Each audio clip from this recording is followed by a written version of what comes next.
दोस्तों, अगर आपका क्लेम रिजेक्ट हो रहा है जैसे इन भाई साहब का हो रहा है और लिखा गया है कि कंट्रीब्यूशन रिसीव हो रहा है डेट ऑफ एग्जिट के बाद में कोई कंट्रीब्यूशन मिसिंग है, तो क्या है ये कहानी आज इस वीडियो में हम जानेंगे। मेरा नाम सागर है, मैं पीएफ कंसल्टेंट हूँ। जो आपको बताने जा रहा हूँ ये रियल जानकारी है, आप मेरी बात ध्यान से समझिएगा।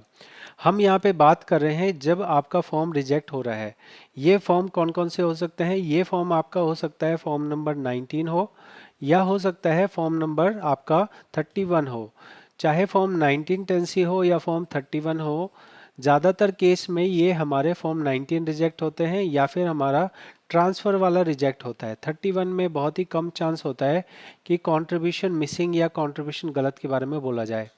तो 1910 में अगर मान लो एक एलआईसी की पॉलिसी है जो 1 जनवरी 2000 1 अक्टूबर 2014 को शुरू हुई और पॉलिसी ख़त्म हो गई 1 सितंबर 2000 मान लिया 24 में ख़त्म हो गई। तो 1910 में तब एरर आता है जब इन्हें ये लग रहा हो कि या तो पैसा आपका इस पूरे टाइम के दौरान किसी 1-2 महीने जमा नहीं हुआ, या किसी 4 महीने जमा नहीं हुआ, या किसी 5 महीने जमा नहीं हुआ, या जमा हुआ तो गलत हुआ, या फिर जो जमा हुआ है वो 31 सितंबर के बाद तो अगले महीने का नहीं जमा होना चाहिए, लेकिन अगले महीने का भी जमा हो गया, उससे अगले का भी जमा हो गया, उससे अगले का भी जमा हो गया। तो या तो ऐसी बात हो या फिर 1 अक्टूबर से पहले का जमा हो गया हो। तो इनका ये कहना होता है कि जो आपके ज्वाइनिंग डेट और एग्जिट डेट है उससे चीज़ें मैच होनी चाहिए। अगर उससे चीज़ें मैच नहीं हो रही, इसका मतलब आपके अकाउंट में कोई ना कोई दिक्कत है। ऐसे में आपका चाहे फॉर्म 1910 की बात हो चाहे फॉर्म 31 की बात हो, अगर आपका कंट्रीब्यूशन का एरर बताया जा रहा है तो ये कंट्रीब्यूशन का एरर आपका बिना कंपनी के ठीक नहीं होगा। ऐसे में अगर ज्वाइनिंग डेट की गलती है, डेट ऑफ ज्वाइनिंग मान लो कि डेट ऑफ ज्वाइनिंग और डेट ऑफ एग्जिट में कोई फ़र्क है, मतलब यहाँ है कि भाई पहले भी ज्वाइनिंग है 1 अक्टूबर से और पैसा जमा हो गया 1 सितंबर से, तो हम क्या करेंगे, हम डेट ऑफ ज्वाइनिंग को बदल के 1 सितंबर कर लेंगे।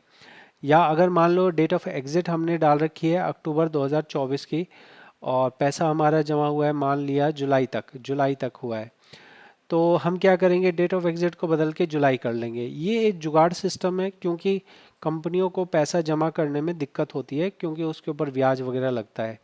तो ये एक मैंने पॉइंट बताया जहाँ पे इस तरह की प्रॉब्लम हो सकती है, और इस प्रॉब्लम को कैसे ठीक करेंगे, इस प्रॉब्लम को ठीक करने के लिए वही मैंने बताया, हम अपने date of joining date of exit को इधर उधर सरका लेते हैं। अगर मान लिया बीच में किसी महीने में 2-3 महीने में नहीं आपका पैसा जमा है, तो कंपनी अपने तरफ से ये बोल सकती है कि ये 2-3 महीने के लिए छुट्टी पे था और हमने इसका चालान वगैरह जमा नहीं किया इसलिए ये 0-0 आ रहा है या कंट्रीब्यूशन आ ही नहीं रहा, ठीक है ना। तो इस तरह की चीज़ें करके इसमें कंपनी की हेल्प लगेगी।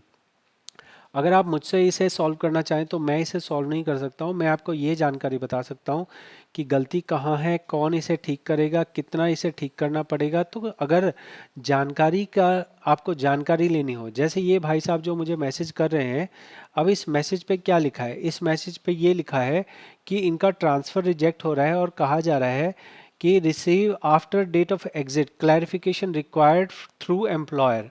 अभी थ्रू एम्प्लॉयर है तो उसमें मैं क्या क्या करूँगा, इसमें एम्प्लॉयर करेगा। तो अगर ऐसे में आपका भी कोई डाउट हो ना, तो आप पासबुक पे पहले जाइए, पासबुक पे जाके अपना जो है ना रीज़न पता कीजिए कि किस रीज़न से रिजेक्ट हुआ है। अगर इसमें आपको मेरी हेल्प लगेगी, जैसे आपके पास यूएन पासवर्ड नहीं है, आप मेंबर होम पे जाके पहले अपना फॉरगेट पासवर्ड से अपना पासवर्ड बना लो। अगले दिन आप पासबुक देख पाओगे, उसके बाद रीज़न नज़र आएगा, रीज़न जो नज़र आएगा उसको ठीक करना होगा। बहुत लोग इस काम को नहीं खुद से कर पाते हैं, तो उनके लिए मैं आपको कंसल्ट फीस पे करेंगे। जैसे डॉक्टर लेता है फीस, एडवोकेट लेता है फीस, सीए लेता है फीस, जितने प्रोफेशनल होते हैं फीस लेते हैं। फिर आपकी जो मसला है उसको चेक करते हैं, जो काम है उसको चेक करते हैं, उसके बाद आपको एडवाइस करते हैं, उसके बाद आपको सलाह देते हैं। वही काम मैं करता हूँ। बहुत सारे लोगों को डाउट होता है क्या होगा, कैसे होगा, क्या आप करके दे दोगे, आप पैसे आ जाएंगे तब हम फीस दे देंगे। तो ये काम में आपका ऐसा मैं नहीं कर पाऊँगा कि पैसे आ जाएं, क्योंकि इसमें मेरे हाथ में है ही नहीं। मेरे हाथ में आपको जानकारी देना है, उस जानकारी के हिसाब से आपको काम करना होगा। कंपनी के पास हो काम या पीएफ ऑफिस के पास हो, तब जाके आपका काम हो पाएगा। अगर जानकारी समझ आई हो तो आप मेरे से कंसल्ट कर सकते हैं। फ्री ऑफ कॉस्ट आप पीएफ ऑफिस में जाके पूछ सकते हैं, और जितनी जानकारी मैं आपको दे रहा हूँ इतनी जानकारी आपको किसी और चैनल पे नहीं मिलेगी। आप इस चैनल को सब्सक्राइब कर सकते हैं। बहुत बहुत धन्यवाद।